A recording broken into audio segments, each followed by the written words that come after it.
Welcome to Joyful Purpose, a podcast where we share faithful stories of purpose, joy, and resilience. I'm your host, Sheila Hara, and together we'll explore how faith shapes our lives, careers, and the challenges we navigate. Each episode, we sit down with incredible guests who are walking in faith, pursuing their calling, and making an impact. Today, I'm so excited to welcome Michelle. Michelle is not just a guest, she is family. She's my husband's sister, and I've had the joy of knowing her for the past 14 years. We've walked through so much together, from pregnancies and motherhood to the everyday moments of life, family, and faith. Our bond is rooted not just in shared experiences, but in shared love for Jesus and a desire to raise our children with His truth at the center. Professionally, Michelle is a dedicated exec assistant with strong background in supporting C-level executives, currently at a top Silicon Valley edtech company. Her return to the workforce came after an intentional 8-year career break to focus on raising her 2 children, both of whom are active in sports and keep her on her toes. Michelle is passionate about her family, finds joy in doing life alongside her husband, who's also her best friend, and lives with a quiet strength that reflects her Christ-like values in all that she does. I'm so honored to have Michelle on the podcast to share her story, a story of intention, balance, and unwavering faith. Welcome, Michelle. How are you doing today? Hi, good morning. Thank you, Sheila. I'm really excited to do this with you. So thank you for having me. Thank you for making the time. So I'm going to jump right in and ask you about your faith journey. Faith is such a personal journey, and everyone's path to Christ is different. Can you share how you first came to faith? Yeah, sure. So I was not raised in a Christian home, or really, I was raised in a non-church home. Um, I had a Japanese dad who I think believes in Buddha. It's just not something we were really discussing as kids in the home. Like religion and politics were kind of a no-no. Mom was raised Catholic and kind of was more on the lines of letting us decide for ourselves. So that meant for me as a child and middle school and even high schooler that I had no idea what the gospel even meant. Um, so I kind of just lived my life freely and as one might in middle school and high school, making maybe not the best choices. But right out of high school, my 2 older brothers who had found a church locally to our home and were attending youth group had been inviting me several times actually to come join and check it out. And I declined the invitation several times until one time, one of my brothers had said, you keep telling us no, but you don't really give us a reason why. And can you just share a little bit about why you don't want to come? And so I just looked at him and I thought, well, I don't really know why, other than there's people there that are hypocrites. People come to church and they put on this face, but really they go home and do these other things. And I'm not interested in that. And he just challenged me and said, you're going to run into that anywhere, even if it's a church building or at a school or at a bank. And he just asked me, why don't you come check it out one time? And I won't ask you again. You can think what you want, but please just come check it out once with me. And I had nothing to say to that. So I said, fine, I'll go. And I've actually been at the same church ever since. It's been just over 20 years. And so as a 19-year-old, I came to know Christ and what that meant. And I've been at the same church since, thanks to my brothers. Awesome. Thank you for sharing that. Were there any specific moments or experiences that changed the way you look at life in general? I know you spoke about your brother challenging you, but were there other such experiences that made it more concrete for you? Yes, there's a handful. I'll try to focus on just one. So growing up, without carrying on and on, my mom was not really present emotionally and physically for my formative years. And so to me, I thought that was just normal because that's all I knew. And looking back, realizing, okay, I wasn't alone. God was with me. And he kind of slowly allowed me to have forgiveness in my heart toward her and my feelings toward her. Because in the moment, I thought it was normal since it was all I knew. And then as I was older at 19 and became a Christian and a follower, realizing, wow, okay, I was angry and I was, frustrated and disappointed. And God just helped me look at her with His eyes and I began to pray for her, and I began to have a softened heart toward her and realize I wasn't alone. He was with me every step. I just didn't know it. And I can be a living testimony to her as well. So that was probably one of the biggest things for me that I hope that answers your question, where just my mom's absence in those years that I really struggled with, that God helped me with as I became a Christian. Awesome. Thank you for sharing that, Michelle. And, I've known you for a certain amount of years too, and I've seen your growth, especially towards your mom. And I think it has been a remarkable journey. A lot of forgiveness.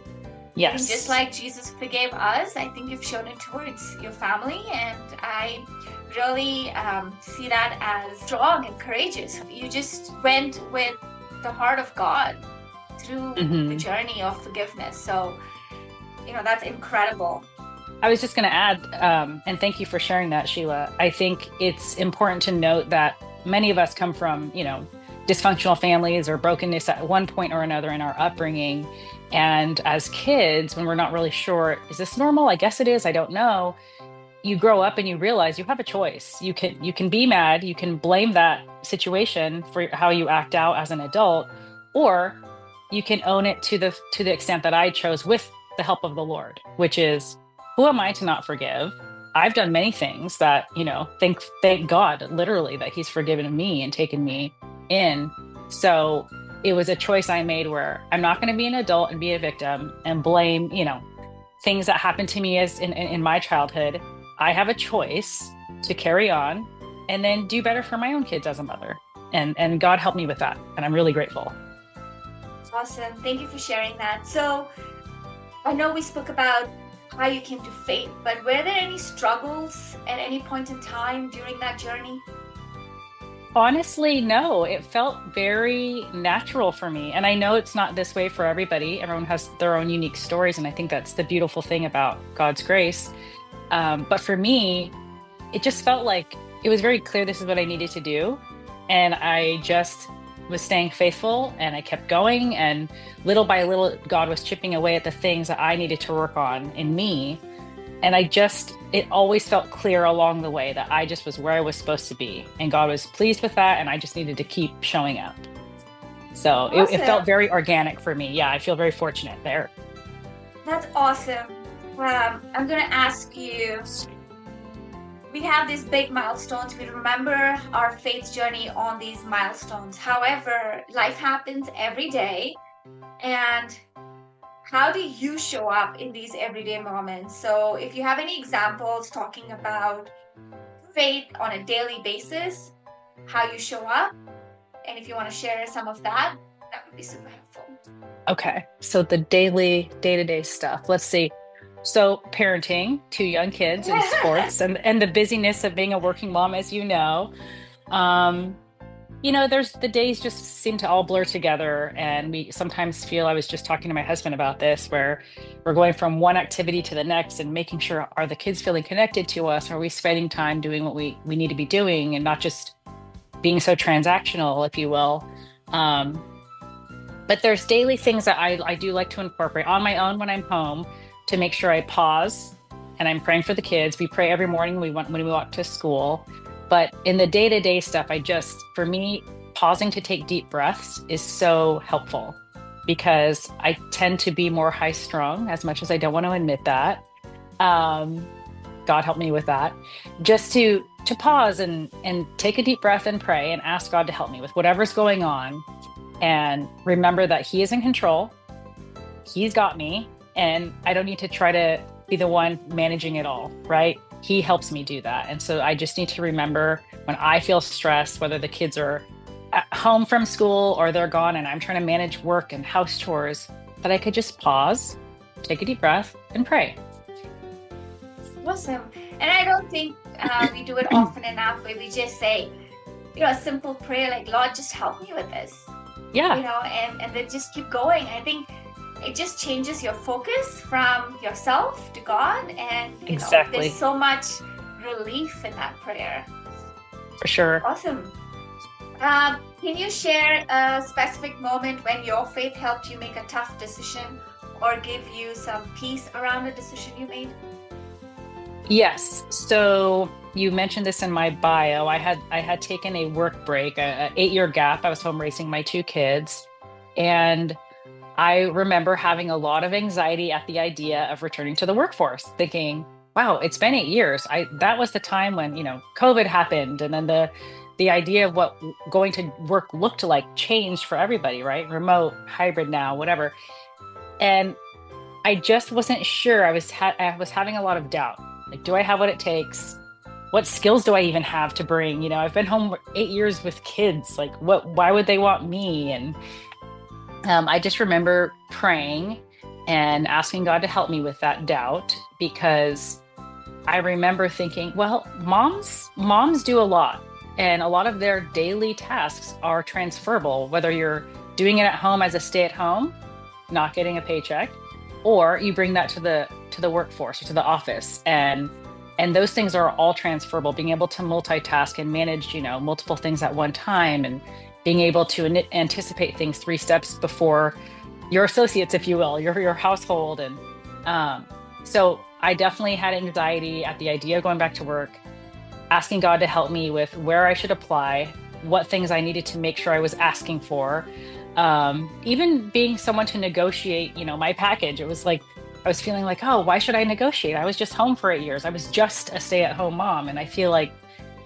so many people think stay-at-home parents just stay home, and we know it's not just that, the key word.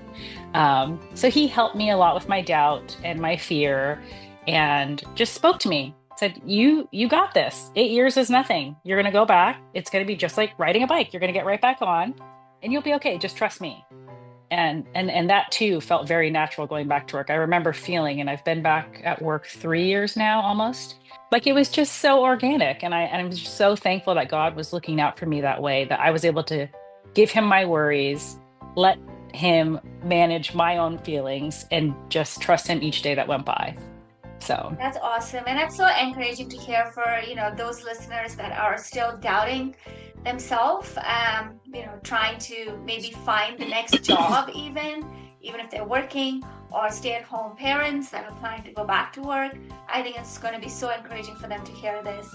And that's wonderful, because God definitely orchestrates, I'm sure, the boss that you have, the people that you met and spoke with, the interviews that you had.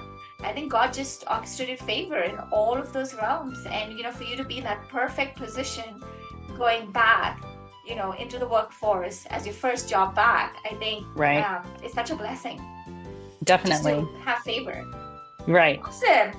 Okay, this next segment is going to be a fun segment. So you cannot overthink. You just say what comes to your mind first, and we'll go with that. It's a Would You Rather segment. Would you rather have one-on-one time with each of your kids daily, or a peaceful, stress-free home 24/7? Ooh, gosh, that's hard. I'm going to put myself aside, as Christ tells us to do, and choose the first one, because as we know, the days are long, but the years are short. And I would want to give my kids that one-on-one time before we're going to get to a season where we wish we had more of it. So I would choose that one. Yeah, and the peaceful, stress-free time is coming, right? Sooner rather than later, it will be there. So yeah, I totally agree with you. Okay. Would you rather receive words of encouragement daily, or gifts that remind you of God's love? Words of encouragement daily. I'm words of encouragement or words of affirmation, the love languages book. Yeah. So that's totally me, and that would be way more meaningful. So that one is for sure my answer. Awesome. Okay. Would you rather have hospitality of Lydia or the strength of Rahab? Strength of Rahab. I'm all for being a strong woman in the world these days, and women strengthening and empowering one another. So that would be my answer. Okay. Would you rather have a strong prayer life like Hannah, or be a fearless leader like Deborah? Strong prayer life. Why? Because I'm not one that needs to be in the spotlight. So as a leader, right? I'm happy to do it. That's always been my MO. I'm happy to do it if people need it, but I don't need to be that person. I would rather be behind the scenes being praying for folks and situations, and know that that's my gift and my time being spent. So, okay. Would you rather build the ark with Noah or part the Red Sea with Moses? Oh, Red Sea. That's something I am so fascinated by that I wish I could have seen with my very own eyes, for sure, that one. Awesome. Okay. So this next segment, we're going to be talking about encouragement to our listeners. What's one piece of advice you'd give to someone struggling to find their purpose in faith? Just to keep going and not give up. When my brothers invited me and I thought I knew better than God, and I kept declining invites, I'm thankful that they kept inviting me. And I think it's important that folks know, obviously, the truth, the way, and the life that is in Christ. But if they don't know that yet, just to keep going and trust, and take one day at a time doing that. That's great advice. What has been a Bible verse that has anchored you in tough times? In tough times, um, probably Jeremiah 29:11. Probably circling back to when, I struggle with doubt at times, or just wanting to know, God, where are you? And so I'll read it if that's okay. Um, For I know the plans I have for you, declares the Lord, plans to prosper you and not to harm you, plans to give you hope and a future. And that I think it's just something I always come back to. That's just written on my heart when tough times come, and I want to doubt. It's like, no, no, no. I know He knows the plans He has for me, and I need to remember and trust that that's true. Absolutely. He knows the end. He knows how every one of us and what choices we're going to make. He knows every one of those choices that we're going to make and how they're going to end up. But the good news is He uses the good and the bad to glorify His name. So, that's amazing. Thank you for that. Okay, the last question on this segment. What's one simple thing our listeners can do this week to grow in their faith? Ooh, one of my favorite go-tos for that would be to think of someone or something, maybe a situation at home, work, whatever, and take time to really pray for that person. I know that's one of those phrases that often go just kind of meaningless, right? I'll pray for you, and then you don't actually do that. So spend whatever it is, 3 minutes, 5 minutes, sit down, think of that person. Maybe it's someone who's giving you grief, or a troublesome situation, and just sit and ask God for wisdom and to help you, and to trust Him in that situation or for that person, right? Pray that you maybe have more patience with this person, or can be more loving and kind toward them, and that God would give them eyes and a heart to look at them the way He does. So just spend time and pray for a person or a thing that's going on. Absolutely. And the Bible talks about this too. If you're new to prayer, you can always do the Lord's Prayer, which is in Matthew 6:9-13 as well. Thank you for that, Michelle. That was awesome. Okay, we're going to go on to our rapid fire segment. You ready for this? The first thing that comes to your mind, no overthinking. What's your favorite Bible verse for encouragement? Ooh, another favorite. Philippians 4:13. I can do all things through Christ who strengthens me. That, to me, it's like, wow, I have the power. I can do anything. So I love that word. I love that verse. Absolutely. If God is for us, who can be against, right? Right. Awesome. What's one worship song that always lifts your spirit? Okay, this might be cliche, but it's personal to me and has been for some time. Amazing Grace. Just because of all that I went through as, 0 to 19, not having God in my life, and realizing that His grace really is sufficient and enough. When I became a mom, that's a song that, since my oldest was a baby, we sing every night to them. When we sing and pray for them, it's our song. So definitely that one. Thank you for sharing. Awesome. Okay. Which woman in the Bible do you relate to most?